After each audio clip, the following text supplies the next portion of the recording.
ఖమ్మం జిల్లాలోని అఘోరా శ్రీ వీరభద్రస్వామి ఆలయంలో శివరాత్రి ఉత్సవాలకు సర్వం సిద్ధం చేస్తున్నారు. జిల్లా నలుమూలల నుంచి పెద్ద ఎత్తున ప్రజలు దేవాలయం వద్ద ఉత్సవాలు జరుపుకోవడం ఆనవాయితీగా కొనసాగుతుంది. దట్టమైన అడవిలో కొలువైన శ్రీ వీరభద్రస్వామి దేవాలయంపై మరింత సమాచారం మా ప్రతినిధి రవికిరణ్ అందిస్తారు.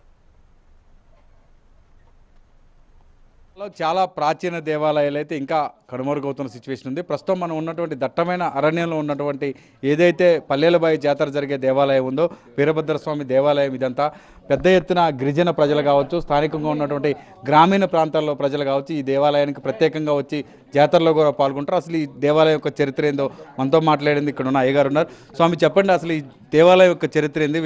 వీరభద్రస్వామి దేవాలయం ఎప్పుడు నిర్మించబడ్డది? ఇది ప్రతాపరుద్రుడి కాలం నాటి విగ్రహాలండి. అవి దేవాలయం పునర్నిర్మాణం 1959లో జరిగింది. సోమరాజు వెంకటేశ్వరరావు గారు ఈ ఆలయాన్ని పునర్నిర్మించారు. అది కోనేరు. ఇక్కడ శివరాత్రికి కూడా భక్తులందరూ కాలిబాటన గుట్టపైకి దాకా వచ్చి స్వామివారికి పాలు పొంగలు చెల్లించుకొని మొక్కుబళ్ళు చెల్లించుకొని స్వామివారి కళ్యాణాన్ని తిలకించి స్వామివారి అనుగ్రహానికి పాత్రుడవుతూ ఉంటారు.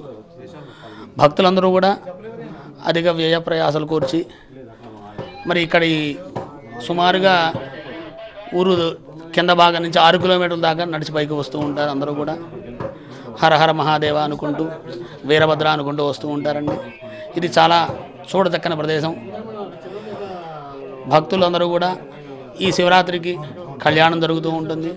అధిక సంఖ్యలో పాల్గొని ఆ కాళీ భద్రకాళి సమేత అఘోర వీరభద్రస్వామి అనుగ్రహానికి పాత్రలు కావాలని తెలియజేస్తున్నాం. ఇక్కడ ప్రత్యేకంగా ఏ పూజలు జరుగుతుంటాయి?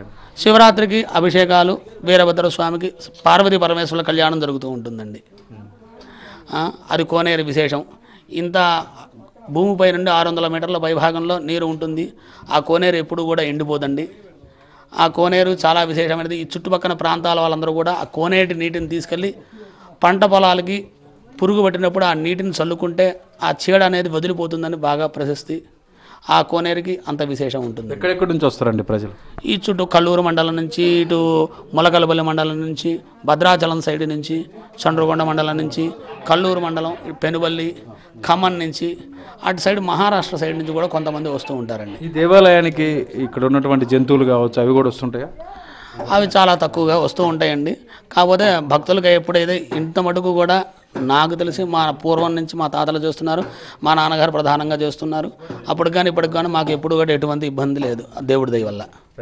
ఇది మొత్తం మీద దట్టమైన అడవిలో ఉన్నటువంటి ఈ వీరభద్రస్వామి దేవాలయం చూసేందుకు చాలా పెద్ద ఎత్తున భక్తులు వస్తున్నారని, శివరాత్రి ప్రత్యేకంగా ఇక్కడ జరిగేటటువంటి జాతర చాలా విశిష్టత ఉందని చెప్పేసి ఇక్కడ ఉన్నటువంటి స్వామి అయితే చెప్తున్నారు.